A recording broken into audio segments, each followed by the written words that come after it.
get sorted out. But yeah, hopefully, like I said, when I get around to building me another one, I'll get some insulation and a little better heating and cooling. Plan on putting the dust collection system in just like you would with the wiring and the plumbing and everything.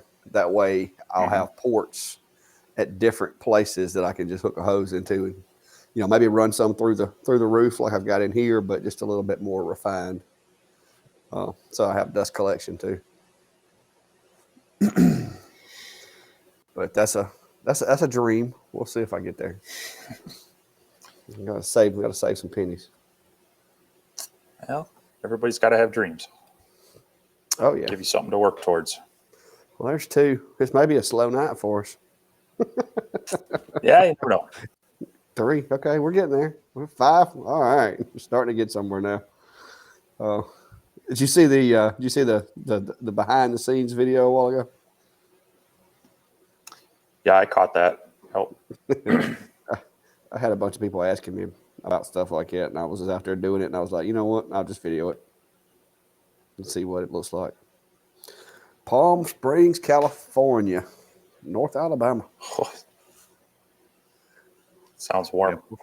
Yeah, to say Palm Springs is warm, isn't it? Happy New Year.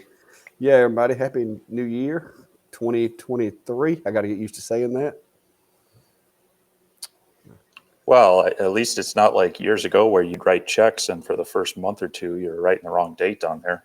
Hardly anybody writes checks anymore. Yeah, I got very few. Only checks I write are business checks, but those very few of those. Most, like all my power bill here at the shack and all that stuff, I've got it set up to where I just go in and hit pay. It comes out of my checking account. So yeah, I've got a checkbook, but I don't use it very often. Yeah. Rainy in Tucson. It actually rains in Tucson? Huh. See? Yep. Didn't know that. You get down there in Arizona in the monsoon season, and it's crazy. Come here. You jealous because your sister got some time and you didn't? Well, you're going to have to sit over here in my lap. All right. Oh, where you at? Nope. These cats. That one doesn't like to be held. Say hi to the chickens. Yeah. I guess you saw my video today. But yeah, I actually had a few people ask for that video, so I was like, whatever, I'll do it. Oh, I was surprised I got an egg because last was it last week when it was so cold? I don't think they came out of the chicken house much.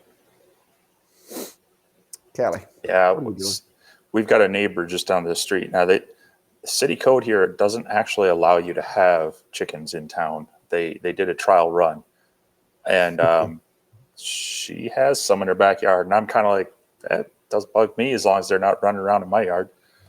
And they've got a warming light on there, and I see them huddling by it in their little shack and whatnot. So, yeah, I don't know that they're being productive up here during this weather. No, I doubt it, especially the days are so short up there. Oh, we're a little closer to the equator, so the days are a little longer. And chickens, they have like a little clock in their head, and they have to have so many hours of daylight depending on the breed before they'll lay. Some breeds are worse than others. Hello from Beaverton, Oregon. Ashland, Virginia.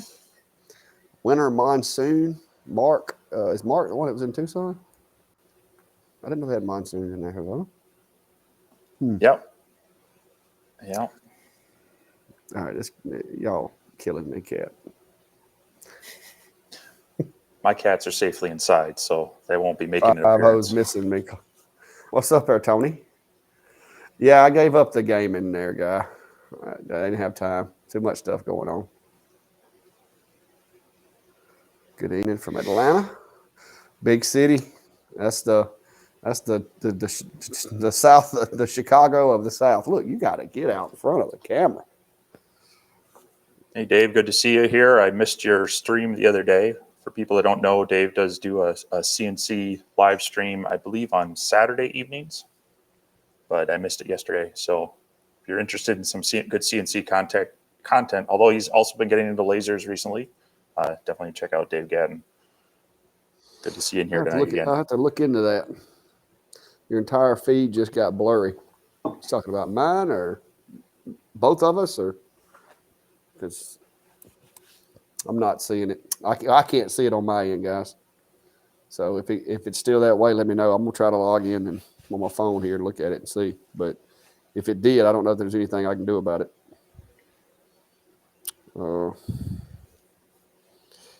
Yeah, not seeing it. Can you see it, Steve?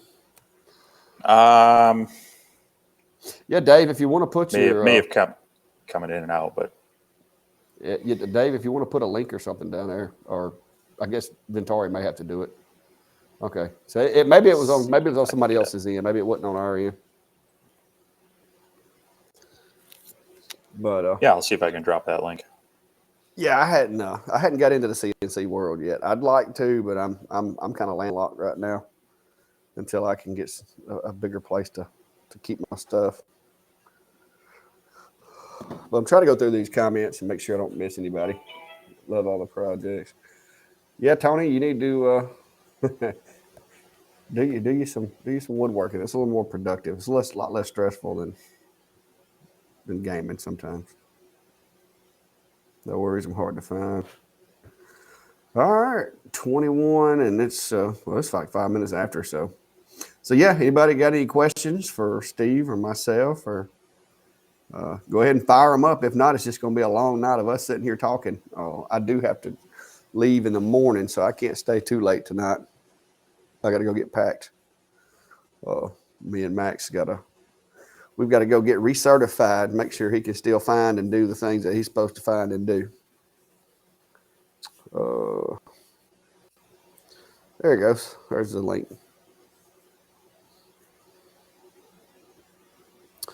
Well, hello there, Super Duty Jeff. How's that trailer coming? You getting it there? Actually, I can't wait to see that thing when he gets done with it. He sent me a picture, but I wonder if I can. Yeah, I don't know if I can get it up here or not. Burn some of your files today. Cool. Which ones were you doing? Just the jigs? Yeah, Norbert, I'm glad to see you back at it. Weren't you? You were down for a little while, weren't you? All right. So I don't know if anybody caught the X-Tool live stream they did New Year's Eve. They kind of teased their next machine, which sounds to be like a 40-watt laser coming out. So I had to watch the replay to that. They just kind of, I don't think they sent out much information on it, but they did tease it a little bit. So that may make some people happy or others frustrated if they just bought one. Yeah. Well, I don't know. A 40-watt, they're going to have to make the frame bigger in order to go 40-watt, because I know the module is going to be twice as big as a 20. And if they don't make the frame bigger, they're shooting themselves in the foot, because you're not going to have the workspace that they have with the 10s and the 20s. Yeah, I'll be curious to see what how that module looks like, because that's, six. I think they're saying six individual diodes focused together and such. So that's going to be pretty much a beast. Yeah. There's Doug's got a question with what do you find your average speed to engrave? Well, Doug, that's I'd have to do some math. For engraving, generally speaking, with wood, depending on the hardness of the wood, oaks and stuff like that, I kind of like to stay around 100 millimeters per second. Softer woods like poplar, some pine, depending on how much heart it has in it, I'll speed up to 110 or 115 for a light engrave.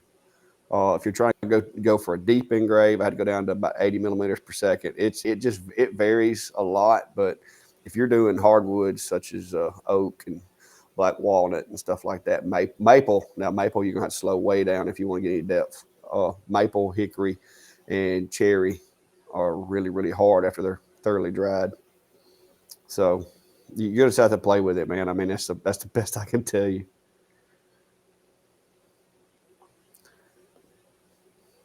You got any opinions on that? I'll let you take this one because you've got the 20 Um, watt Atom Stack. Yeah, no, I mean, I was really impressed with the 20-watt Atom Stack. It is loud because of a lot of the fans that are on it, on the module and everything, and they run the whole time. Once you turn it on, it's not like the X Tool where it ramps up later. But I think they've got a good frame, and the only thing that bugs me is on most of these machines is the cable management. That is, they're not providing strain relief anywhere other than zip ties and sometimes the points they give you to, the holes in the frame to loop those two don't do good enough. And then the cables are often just dragging all over. So I don't know that they've done anything better on their 35 watt over their 20. But other than that, yeah, I love my Atom Stack machine. That one probably comes with a little goofy offline window controller, and I don't, I usually just disconnect that from mine and not use it. But other than that, yeah, I really like it. Yeah. You got any experience with quarter-inch MDF core cherry plywood? Because I haven't ever used it. So MDF is kind of fickle. It engraves beautifully. It's a nice, consistent, even engrave because of its manufactured nature, but it's got so much glue in it that it's very hit or miss on cutting it. So besides that, if you don't have the right stuff, you're burning formaldehyde. There's some chemicals in there I try to stay away from, and it just smells pretty bad. If you could cut it before, but you're having to get time to get trying to get it cut now, I mean, I double check your lenses, make sure there's nothing on, if you've got the cap or the cover lens, make sure that's clean, or make sure the other one is clean as well and that they're secure. Otherwise, there could be a variation in the material. They may have. I used to get some really nice, what I would call medium MDF. Now it's more of just hardboard that I'm seeing lately. So I don't know about the core and the plywood where you're getting it. If it's not consistent, that can really throw you off. But yeah, I tend to stay away from MDF stuff, even with my CO2 laser. Yeah, I don't mess with it. But it engraves beautifully. It's great for running tests because you get a real fine, even line. All right. Yeah, Doug, if you're going to be doing a lot of pine, like I said, the more grain it is and the more sap that's in pine. Now, one thing I will tell you about pine is clean your lens regularly, especially if it's like yellow pine. White pine, it's not as bad, but yellow pine has a lot of resin, a lot of sap in it. And when you hit it with that laser, that stuff turns into a vapor and it'll get all over everything. What's the difference? Oh, did you go get that to explain this one? I'm going to try. So, if you're dealing with a hardwood dealer, let's see if I got a clean edge on this one. So this is some 3mm Baltic birch, and let me see if I can get it to focus on the plies. I don't know that that's going to work. Maybe. You've got a thicker outer layer. It's not such a thin laminate layer, and it's a good quality birch lamination. Now on your Luan plywoods and such, it's going to be more like this. Okay, get it to focus again. You're going to have a thinner outer layer and a real kind of cheap inner core layer that's really thick.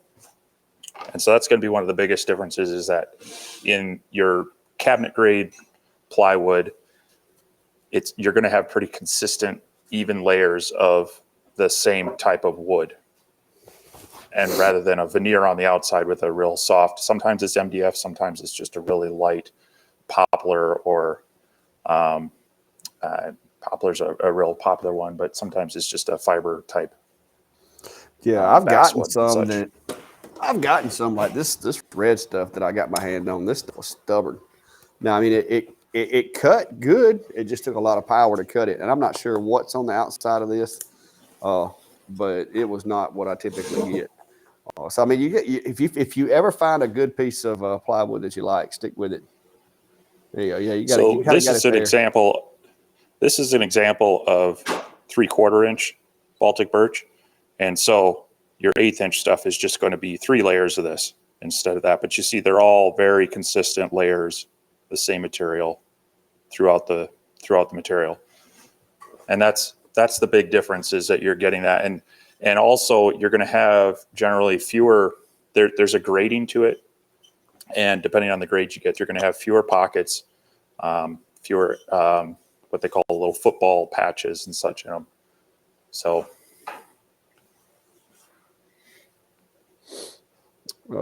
yeah, Mark, if you're having trouble, you might want to try doing a ramp test, just to double check that the focus is still accurate.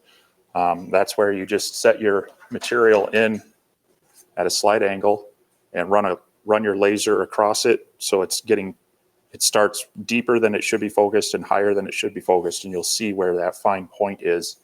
And that's going to be, you're going to want to measure, from the cone or something to get your distance there. That'll tell you if your focus is changed or is still in spec.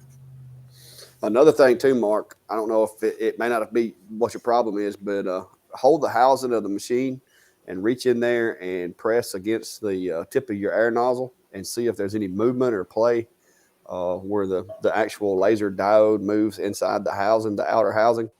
I had an issue with my 20 watt, and what it is on the back side of it, underneath the sticker, there's a little grub screw that holds the laser module in place inside that housing.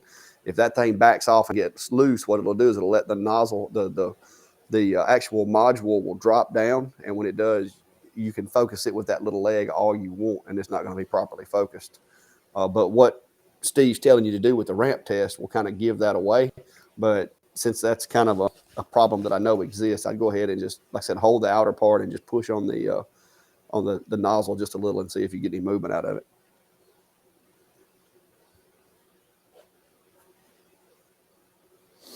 What's up, Josh? Yeah. But that's like I said, come on, guys, no questions here. It's gonna be awful boring sitting us here listening to us talk. I gotta keep Steve over there busy. He's trying to figure out another answer already. But yeah, I can't make a 40 watt. I'm gonna have to get me a 40 watt, 36. Oh, dude, it's I think it's like 65 in here now.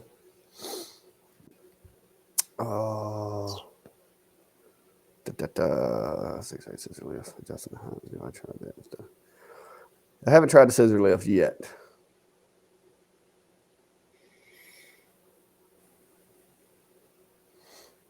Yeah, like I said, it could be like Steve said, laser. It could be lens related, it could be focus related, or it could just be the material. Some material it doesn't cut as well as others. Hey Steve, there's one for you right there, bro.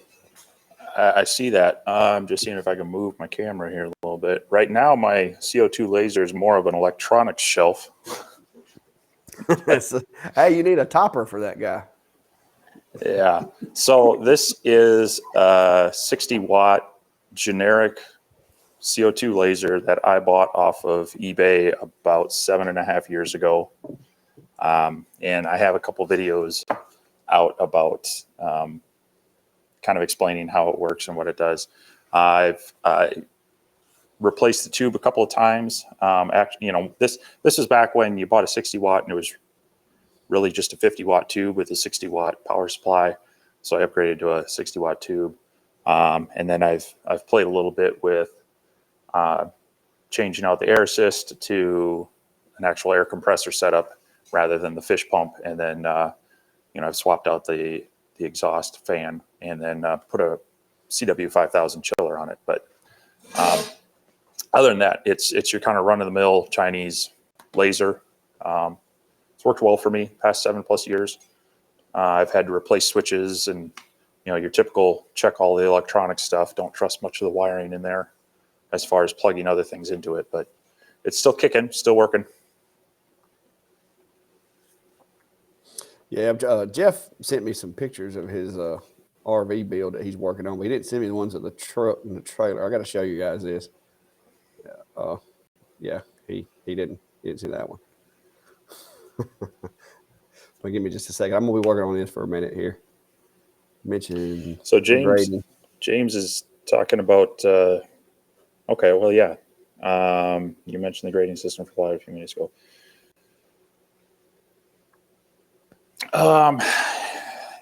Yeah, so it's a grading system A, B, C, D, and then the double A, double B is talking about your front face and your rear face, and that's going to be the grade of the plywood combined with how many imperfections or patches you're going to see in it.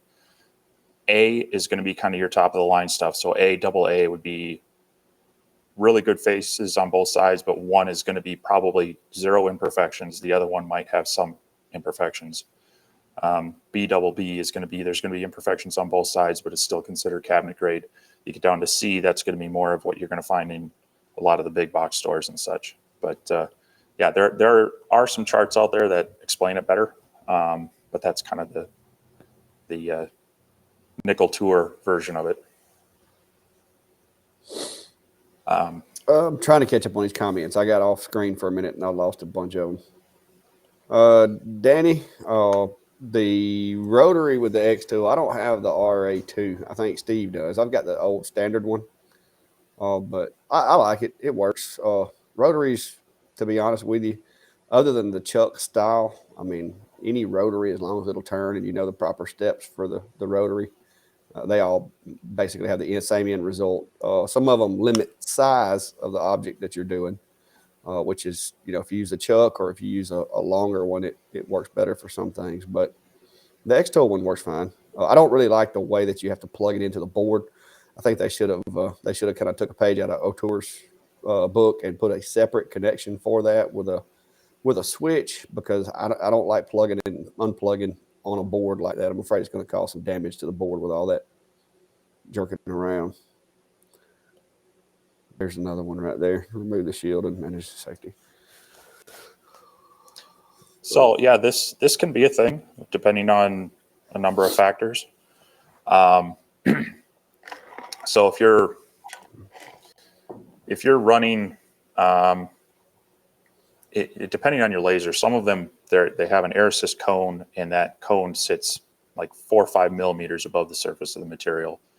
And depending on what you might be engraving, sometimes you get some buildup on there. And if you have any variation, or if your air assist lifts your material or anything else, or if you're cutting through it and you have maybe not a super tight honeycomb weave and some pieces will drop through and kind of sit cockeyed a little bit, that can come and kick up. So it can happen.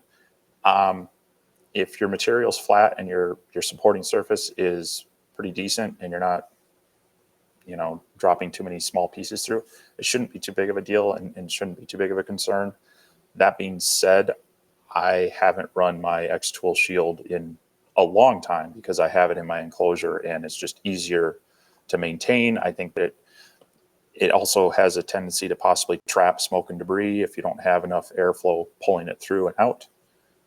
So it's there as a safety feature because they don't have an enclosure. I strongly recommend people to run with an enclosure no matter what, and still protect your eyes with glasses and or safety shield on the enclosure. But it can cause issues both in the maintenance of the machine and the effect of the air system. So. Roger. Hey, I'm gonna try to throw this picture up here if it'll let me do it. I don't know if it's going to cover the whole screen or what. Let's see what happens. But that's the Jeff's creation that he's done, one of them. But he is building a workshop in the back of a fifth wheel. And one day when I get old and retired, that's gonna be something that I'm gonna be needing. I'm trying to get back to the chat comments now. I've been working on trying to get these pictures. I'll have to do that for the next one. Have to refresh your YouTube feed to keep the picture clear. Jeff, maybe you can try the Facebook. Maybe it's better. I know it looks okay on Facebook because I've got it pulled up and I keep kind of checking on it. And I'm not getting any pop-ups. Typically, this software will let me know if there's a problem. But it seems to be running fine on my end. But if nothing else, it may clear up after once it has a chance to clear up in post or whatever. Yeah, I was noticing earlier in the holiday week that YouTube was being a little slow. So it could be something on there. Yeah, didn't you have a video that got stuck in purgatory for a while? Yeah, I had to re-upload it. So aside from acrylic, what are other advantages to CO2? Glass. You don't need to coat to engrave that either.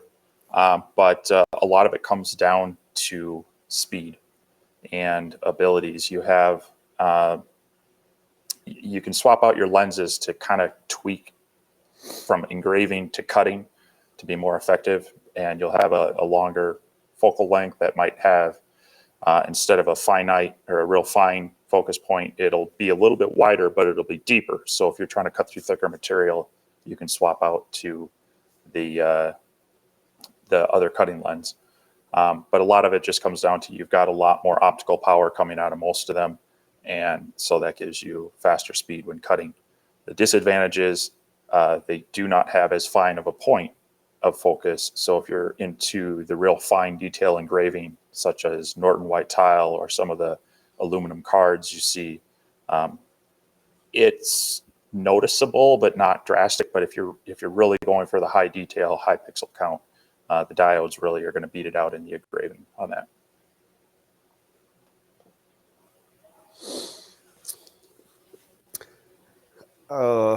I do know that you can get it, Mark. I do know that you can get it in 4x8 sheets because there's a business here in town that they do commercial laser cutting, tag, and stuff like that. And that's where I go if I want to buy. Let's say I want to buy a piece of it or whatever, because they buy it 4x8 sheet, and then they have a break that they use to cut it down into smaller pieces. But as far as like online or something like that, you probably have to go to like a specialty store. Steve may know since he does a lot of CNC. Anytime I've looked for larger sheets online, shipping is a killer. And so, yeah, I've looked, there's a number of plastic manufacturers in the area. Sometimes I might have to drive like an hour away to get with them. And yeah, sometimes they'll cut it down. But there again, generally they're going to want to deal with a larger quantity. So if you're getting it regularly, it's probably worth looking into some plastic dealers in your area that might be able to help you out with that.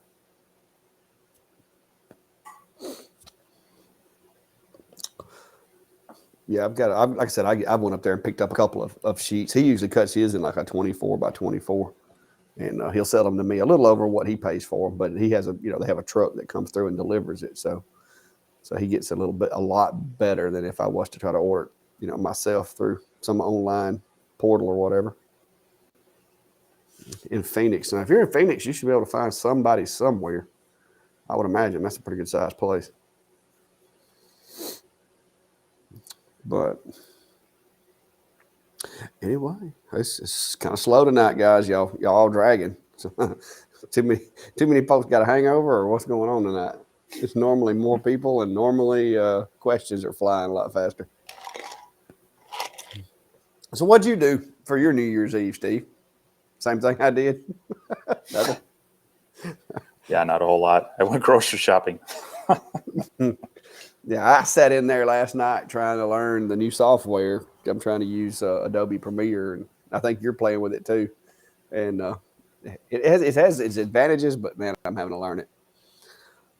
Is your exhaust on the bottom centered or one side? On the vacuum table, the one directly behind me, it's actually the ports are basically right below the frame. I've got 1/2 inch holes drilled, probably about every couple of 3 inches. Hang on, guys. Let me swap this over here. Let me put this other little camera up there. All right. So on this enclosure here, if you look, you can see the holes that I've got drilled down through the edge underneath the frame right there. They run all the way from the front to the back, and then I've got another set of them that are under the edge of the honeycomb right here. that run back through here. I've got a couple on this side and a couple back there. So when I turn the vacuum on, it pulls from all the way around, like all the way around the device. So they're below my honeycomb. There is about an eighth of an inch or maybe a quarter of an inch gap between my honeycomb and the metal surface below there. But that's how I got that set up. That's right. If you missed the video, this is my handy little go-to cam, or GoPro, I guess you could say. Yeah, see? High-tech redneck right there. I'm talking about the main hole for the shop vac. Oh, well, hang on. I'll show you where the main hole for the shop vac is. Let me get this little guy. It is right there. I don't know if you can see that. It's under the table. It goes up through the table and comes into the bottom of the box. Basically, I went in and took a hole saw and cut a hole in the bottom of the table that comes up into the middle of that void underneath where everything is. And then I just drilled it, put me a couple of screws in there, and then used some HVAC tape to create a seal around where the pipe sticks up through the bottom of the table. That way I didn't have anything coming out the sides or the back. Sent something. Yeah, I'll look through those, Jeff. I'm trying to do 5 different things at one time, and I'm going to ruin the feed. Custom light diffuser in place. I don't know what exactly that is.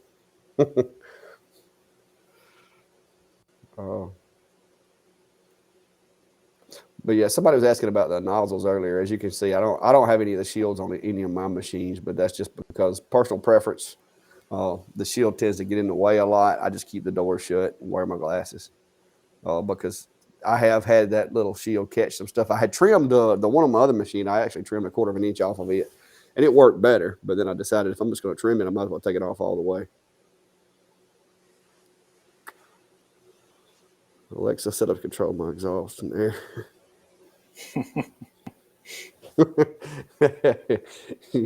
Yeah, you might need to come up with a different words.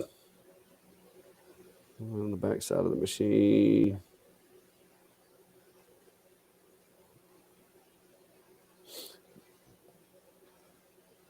Okay, redoing the interlock jig for my Otour LM2 Pro. That's 2.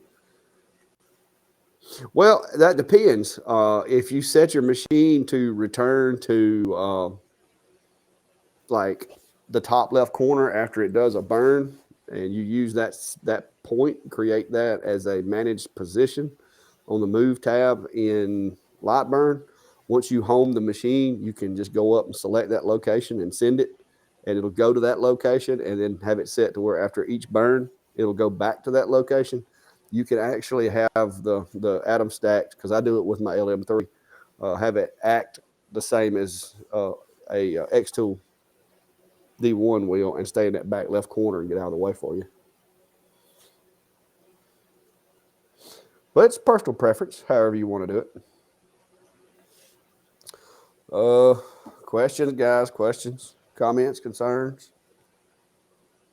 Think about having the separate chambers on each side with 2 exhaust ports. Yeah, I've thought about that. I know Steve, isn't that? I think that's the way his works. Steve might have a little more input on that. Well, I only have a single exhaust port on mine, but I have multiple openings so I can try to help direct the airflow. And that would be my biggest concern with the exhaust ports being separated, that you don't end up with, 2 channels of air and creating kind of a pocket in the middle that's not pulling as much. So you want to just kind of think about making sure that your wherever your air is getting pulled from, it's kind of opposite and equal to where it's coming in from. So make sure that you get air across your whole enclosure. But yeah, if you wanted to exchange them, like use one way, one the other, that might work really well too. Or, if you've got the space, just put it at the back. So, but yeah, I like having the recessed drop so I can run both the the rotaries if I need to. So Yeah, my next enclosure is going to have a permanently mounted laser, but the bed, the honeycomb and the bed is going to raise and lower, kind of like some of the bigger CO2 machines do. I've kind of got me a parts list put together and got it figured out how I'm going to build it. I just haven't had a chance to sit down and build the darn thing.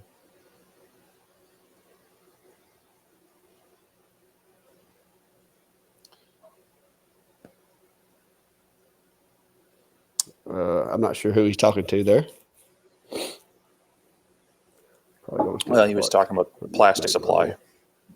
Yeah, Super Duty. I did send you the link on the part that I had my eye on for that lift.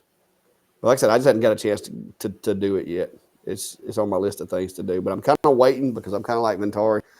These people keep pushing bigger and bigger diode machines. I figure the frames are going to start getting bigger. And as the frames get bigger, I don't want to go and build like my dream enclosure. And then 3 months from now, they come out with a machine that instead of a 24 by 24, it's like a 32 by 32. And then my dream enclosure has to be rebuilt. So I'm gonna hold off for a little while before I do that. There you go, Steve. Yeah, Eric. Eric was talking about the plastic he was getting. Just be careful if some of it's polycarbonate. That stuff does not cut well at all. It makes a pretty bad mess. So just kind of test some of it and sort through it. But, yeah.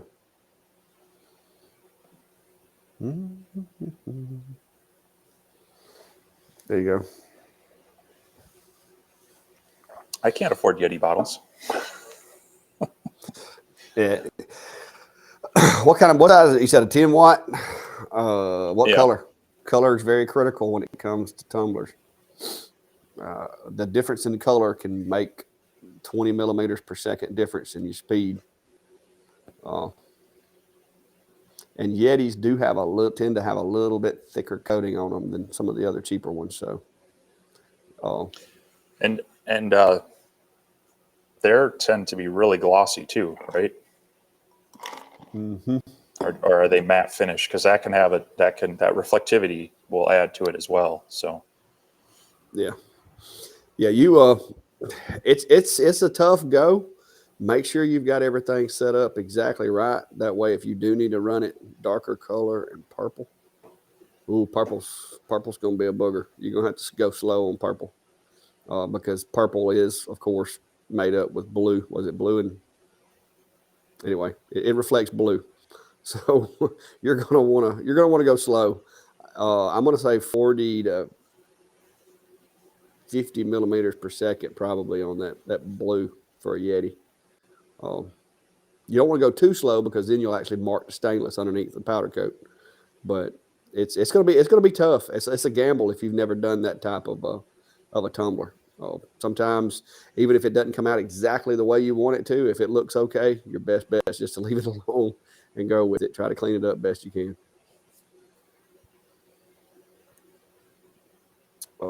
But yeah, the black, I haven't found any black that I can't burn at 70 millimeters per second, 100% output. So if it's black, that would be great. I don't have a Yeti brand. I've got a bunch of tumblers up there that I keep for practice tumblers for checking the calibration on rotaries and such. So apparently the picture is better on Facebook. I don't know what it is with YouTube. It's been being weird. All right, guys, it's slowing way down on us here. So I guess we can just talk. So what are you trying to do? We'll do this. I've seen a lot of other people talking about this. What is your goal, Steve, for 2023? What do you hope to accomplish? And second part, what are you most proud of, or whatever, of 2022? And you can do this however you want to. You can keep your personal life out of it and just do business wise or whichever. Nobody's trying to pry here. Oh, what am I most proud of? Well, I started this year with a friend asking me about diode lasers. And I had looked at them over the past couple of years, and I had actually had a couple of companies reach out to me saying, "Hey, are you interested in one of these?" And I was like, "Why would I want one of those?" Because those were, the 5 watt and under ones. But when Xtool came out with their 10 watt, my friend was interested in one that really piqued my interest, and that really reignited me doing more here again on YouTube. I'd been making an occasional laser video before that, and years before that was all RC stuff. So this has been good because it's kept me away from, sitting there watching the TV or playing video games, things like that we all, it's easy to come home from work and just kick back in the recliner and be lazy. But so that's been good. Goals for this year. I don't know. I want to keep doing this. I've been trying to be better at being a little more regular with videos, trying to get 1 or 2 out a week. Trying to remember even just some of the smaller stuff is worth it. My problem is, and this goes back even into my RC days when I was writing for a magazine, is they'd always ask for like, we need quick tips. And I would always overthink it because, everybody knows how to do these basic things, but not everybody knows how to do the basic things. And people want to see that. So I always try to remind myself, hey, capture what you're doing, put a quick video out there, because really what my channel is about is sharing what I'm doing and trying to get information out to others so that they can enjoy it too. Whether they're trying to purchase the right laser, whether they're trying to figure out how to use their laser or do a new technique. That's the kind of stuff I try to do, is be informative and encouraging to say, hey, this is what it is, and this is a way to do it. I also try to preface that as, I am not an expert on this. I've got a lot of experience on it, so I'm here to learn as well. And so I appreciate when people put in comments going, hey, did you think, here's another way to do that. So, I'd like to keep that up. I'd like to keep that pace going. It's been mentally healthy for me, and physically healthy because, like I said, I'm not just sitting on the recliner watching Netflix. So, yeah. Well, same thing here, and a lot of these guys that are in here, and some of the guys, like I said, some of the other guys that was in here earlier, I don't know if they've left or not yet, but yeah, I used to spend a lot of time sitting and, playing Call of Duty and that type of stuff, and I worked like 4 jobs on my day job, and so I didn't start doing this until when COVID hit and all my extra work dried up. And to be honest with you, I was just going stir crazy, and I was like, I gotta do something. And so I came out here, and this was actually just a pole barn where my tractor parked and my lawnmower parked. And so, 20, whenever that was, I guess that was like 2020, 2021, something like that. And then I started doing woodworking, playing around, got my sawmill, and the YouTube thing kind of accidentally happened for me.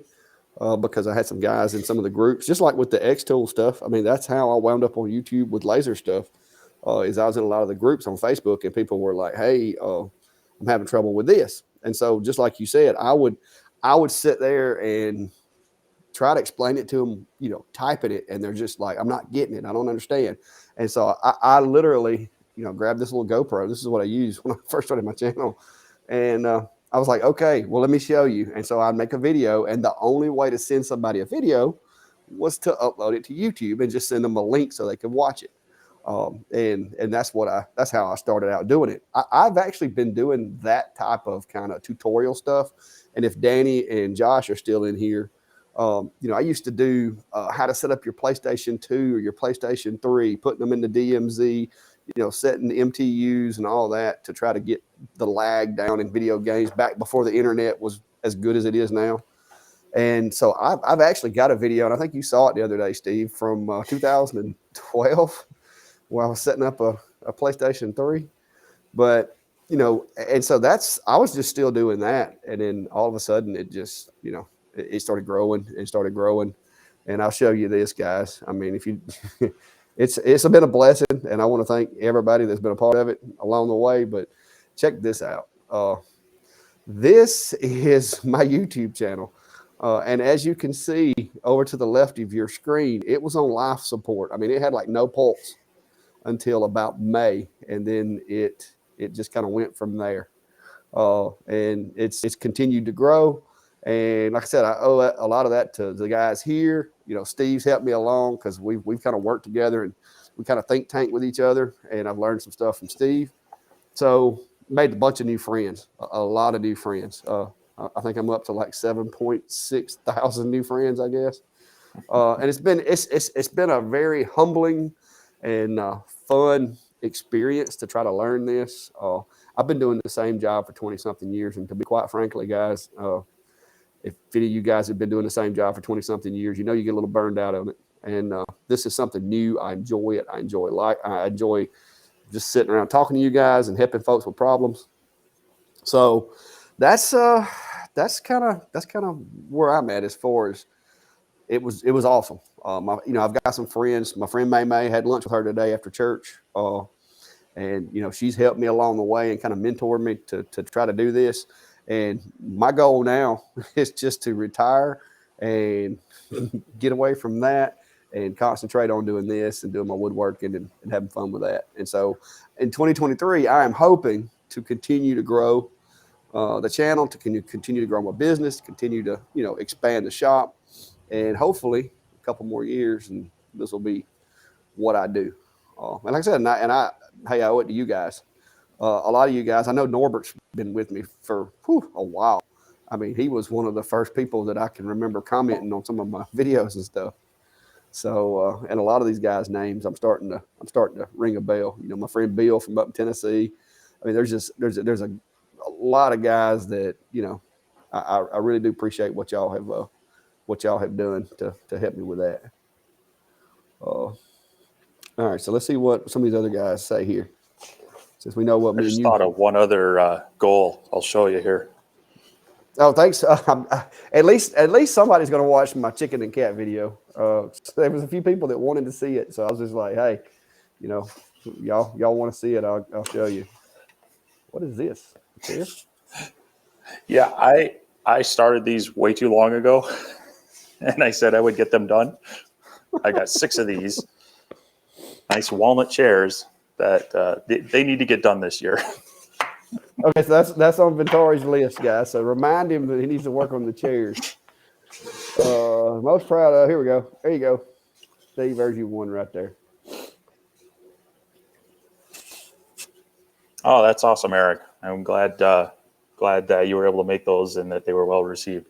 And yeah, you can make those throughout the year, just with different designs on them. So I'm trying to check these comments. Yeah. Well, I appreciate the comment, the compliment. Some folks don't think I have a good personality or a good demeanor. Some folks call me ugly names, but I try to be nice. I respect everybody until the point where I can't anymore.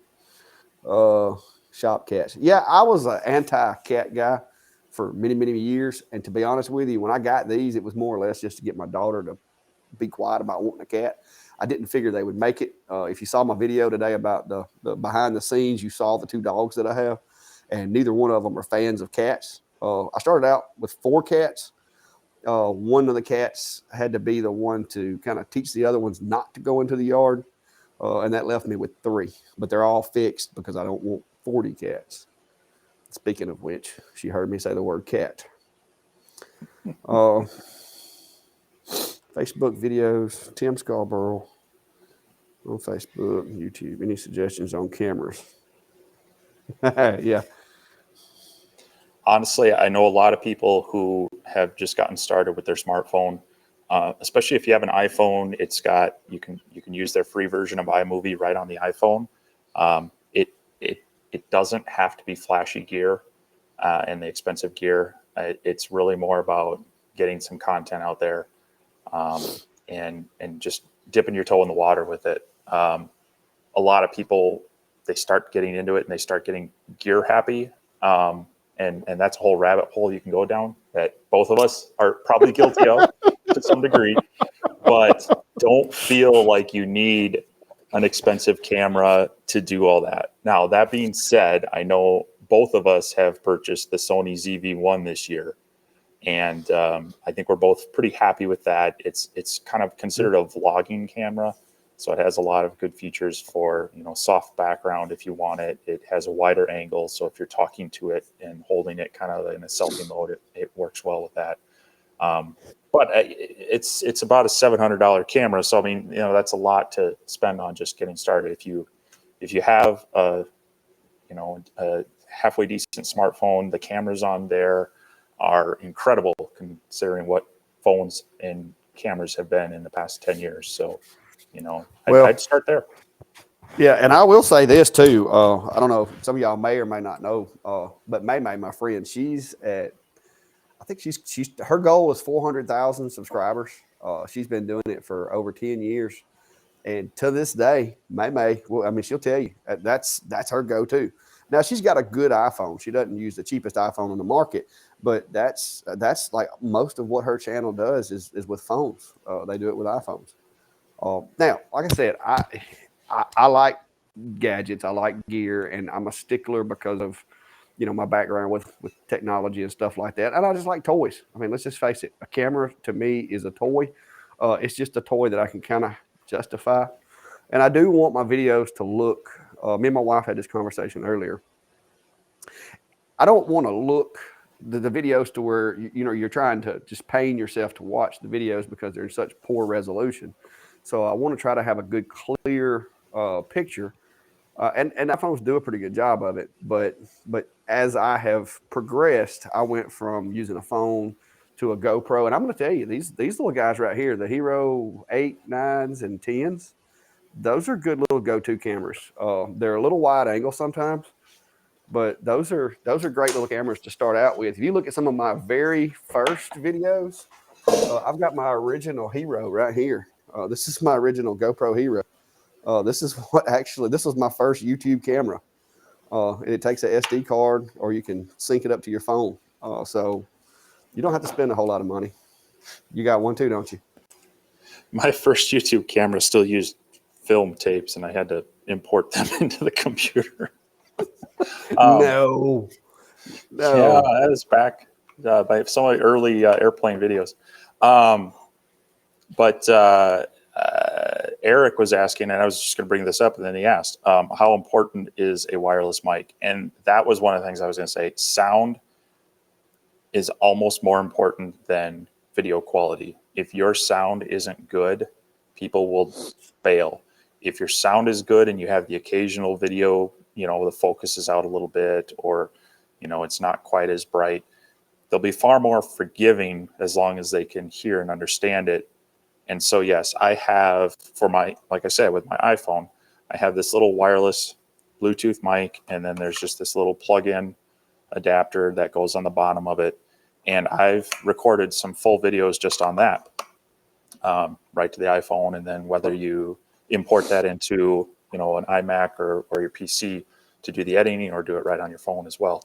Like I say, this, if you already have a decent iPhone, this is, I don't remember, $60, $70, plugs right into your phone. It's huge. So yeah, audio, having good audio is really important. Yeah, I agree. That was one of my biggest complaints, especially if you don't have the camera right in your face.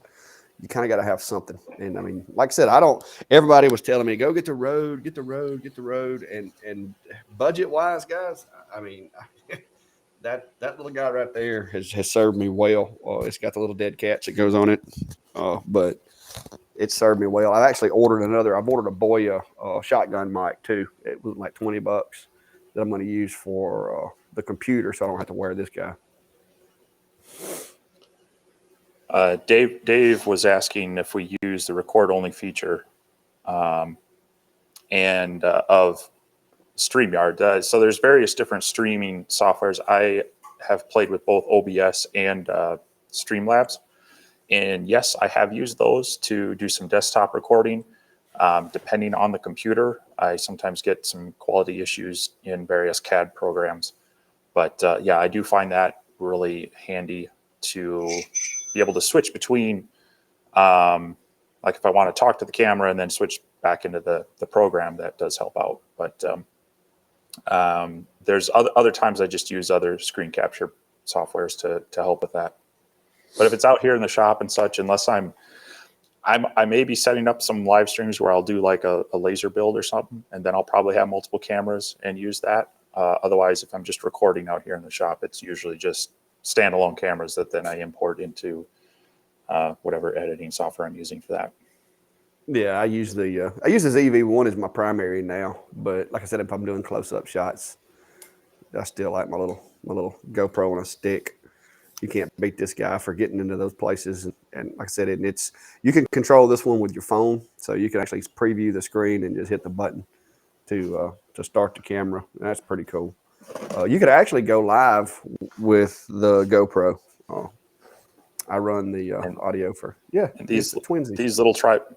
These little tripods are awesome too. So you can attach it to different places. Yeah, I've got me a boom coming that's going to connect to that pole over there so that I can swing that thing around. But yeah. But this a lot. Virtual camera and OBS for my Zoom group. Yeah, I'm just getting into the streaming cameras. I actually stream and have for several years some of our governmental meetings in town as part of my day job. Now I've got a actual PTZ multiple camera set up with a switchboard and controller, the whole 9 yards there. And I wish I had set up here, but my budget wasn't as good as the city's budget, so I got to stick with what I can afford. There you go, Steve. Gotta get you that stream deck. How deep do I recommend the drop recess for the RA2? So on my enclosure, you've got about a 4-inch drop. And that is good enough for most things. However, if you get a mug that has a handle, you're then elevating the RA2 and to be able to swing the handle down below it. So I would recommend probably about 6 inches. Will give you far more flexibility. And if you've got the room, I mean, definitely give yourself. I saw a couple people that they had builds where they had different trays that they had their enclosure sitting on a larger work table, and then it was open. And it could go deeper. And so if you've got the space, don't limit yourself. Give yourself a little more flexibility because you can always, block things up. But, same thing on height. When I designed my enclosure originally, I was looking at it. I wanted it to be compact. I wanted it to be able to pull the laser out fairly easily and quickly. But that's put some limitations to it, both in the depth for, rotaries now and then also in cameras. So if you got the space, I'd definitely go a little bit taller and deeper. But I think 6 inches is going to cover you for like 30-ounce tumblers and most mugs. And that's going to be probably your biggest items that you're going to need to deal with. Yeah, those ones with the handles are a bit of a pain anyway. I've got to get me an RA2. Like I said, I really hadn't had a need for it. Everything I've done so far, I've been able to do with the other ones. There's one of your enclosures. Yep. Yeah, like I said, I think my default one is right about 4 from the feet, and so yeah, adding a couple inches, making it 6 is probably ideal for most. Yeah. Well, it's been kind of uneventful tonight. Last call, guys. We've almost made it to 8 o'clock, and unfortunately, I got to go inside and pack a bag and get ready for my trip.